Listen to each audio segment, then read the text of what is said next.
প্রথমবারের মতো Christmas celebrate করা আপুদের জন্য মেকআপ করলাম।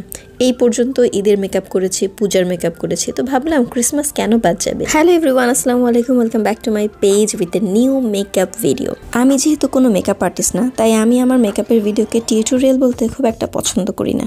তারপরেও টিউটোরিয়াল বললে মানুষ বোঝে ভালো, তাই আমি কিছু কিছু ক্ষেত্রে টিউটোরিয়াল শব্দটা ব্যবহার করি। ক্রিসমাসের এই মেকআপ লুকটা করার জন্য আমি পরেছি একটা লাল রঙের সোয়েটার।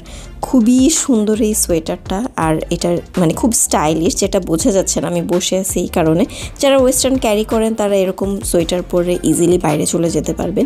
আর সবচেয়ে মজার বিষয় হচ্ছে আমার এই সোয়েটারটার দাম মাত্র 30 টাকা। 30 টাকা 50 টাকার রেঞ্জের যে সোয়েটারগুলো রাস্তায় পাওয়া যায় সেগুলোতে সাধারণত অনেক প্রবলেম থাকে, অনেক বেছে বেছে নিতে হয়, কিন্তু লাকিলি এই সোয়েটারটা আমার একদম বাঁচতে হয় নাই, আমার হাতের সামনেই ছিল। ক্রিসমাসের মেকআপ লুকে আমি 30 টাকার সোয়েটার পরছি এই কারণে যারা খ্রিস্টান আপুরা আছেন তারা মনে করে না যে আমি অবমাননা করতেছি। আসলে এই সোয়েটারটাই এত সুন্দর যে আমি লোভ সামলাইতে পারি নাই। আপনারা চাইলে এই মেকআপ লুকটা যে কোনো দামি ড্রেসের সাথে, এক্সপেন্সিভ ড্রেসের সাথেও কিন্তু করতে পারবেন, কারণ মেকআপটাই অনেক সুন্দর হয়েছে। কথা বলতে বলতে কিন্তু আমার মেকআপের বেজ অর্ধেক শেষ হয়ে গেছে। এখন আমি ব্লাশ অ্যাপ্লাই করে, মানে লিকুইড ব্লাশটা অ্যাপ্লাই করে এরপরে পাউডার দিয়ে একটু সেট করে নিচ্ছি। আর এখন চলে যাচ্ছি ব্রোনজিং করতে। আমি সবসময় একটু ব্রোনজিং করতে পছন্দ করি, আগে মনে হতো না, এখন মনে হয়, কারণ ব্রোনজিং করলে ফেসটা একটা শেপে আসে। এরপরে আমি আমার পছন্দের ব্লাশটা অ্যাপ্লাই করে নিচ্ছি, মানে পাউডার ব্লাশটা। থুতনিতেও একটু দেই আর কি। এবার চলে আসি হাইলাইটার অ্যাপ্লাই করতে। আমার কিন্তু ব্লাশ এবং হাইলাইটার অ্যাপ্লাই করার পদ্ধতিটা আগের চেয়ে একটু ভিন্ন। আপনারা যারা আগে থেকে আমার মেকআপের ভিডিও দেখেন তারা হয়তো বা ধরতে পেরেছেন।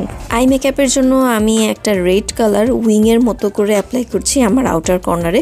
এর উপরে আমি একটা ব্রাউন কালার অ্যাপ্লাই করব উইংয়ের মতো করেই, তবে ব্রাউনটাও বেশি বোঝা যাবে না, রেডটাও বেশি বোঝা যাবে না, মানে জাস্ট এই ডিপ কালারগুলো আমার আউটার কর্নারেই থাকবে।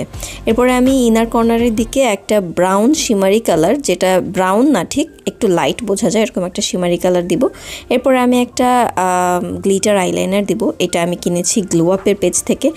এই একটা কিনে আমার কাছে মনে হয় আমার আর কোনো গ্লিটার আইলাইনারের দরকার পড়বে না। ঘরে বাচ্চা কাচ্চা থাকলে ব্যাকগ্রাউন্ডে বাচ্চা কাচ্চার সাউন্ড আসবে, সেটা প্লিজ সবাই ক্ষমা সুন্দর দৃষ্টিতে দেখবেন।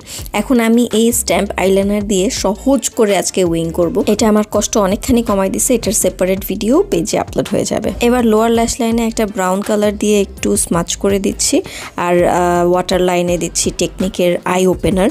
এটা খুবই সুন্দর, এত ইজিলি গ্লাইড অন হয় বলার মতো না। যাই হোক, আমি আজকে কিন্তু কোনো আইল্যাশ পরবো না, সো আমি আজকে একটা মাস্কারা অ্যাপ্লাই করব। আর এটা হচ্ছে এসেন্সের মাস্কারা, যেন আমার আইল্যাশটা, ন্যাচারাল আইল্যাশটা নর্মালের চাইতে একটু বেশি ভলিউম দেয়। সামনাসামনি খুবই সুন্দর লাগতেছিল, কিন্তু যেটা ভিডিওতে একদমই আসে নাই। এবার ব্রাউ বোনটা হাইলাইট করে দিচ্ছি আর লিপস্টিকের পালায় চলে আসছি। আজকে আমি লিপস্টিক ব্যবহার করার আগে লিপ লাইনার দিব, বিউটি গ্লেজডের লিপ লাইনার এটা। যাই হোক, আজকে আমি যেই লেন্সটা পরে আছি এই লেন্সটা কিন্তু আমি গতবার মেকআপেও পরেছিলাম, শুধুমাত্র আমার সলিউশন ওয়াটারের মেয়াদ উত্তীর্ণ হওয়ার কারণে আমি সেদিন পড়তে পারি নাই, বাট আজকে আমি কত ইজিলি পড়লাম। তার মানে সলিউশন ওয়াটারের মেয়াদ কিন্তু একটা ইম্পর্টেন্ট বিষয়। রেড কালার সোয়েটারের সাথে ম্যাচ করে আমি একটা রেড কালার ইয়ারিং পরে নিয়েছি, আর আমার এই ইয়ারিংয়ের দাম কত জানেন? মাত্র 10 টাকা। কিন্তু ইয়ারিংসটা খুবই কিউট। তো আপনাদের কাছে আমার মেকআপটা কেমন লেগেছে সেটা জানিয়ে কমেন্ট করবেন, আর পরবর্তীতে কী ধরনের মেকআপ করলে আপনাদের ভালো লাগবে সেটাও জানাবেন। আল্লাহ হাফেজ।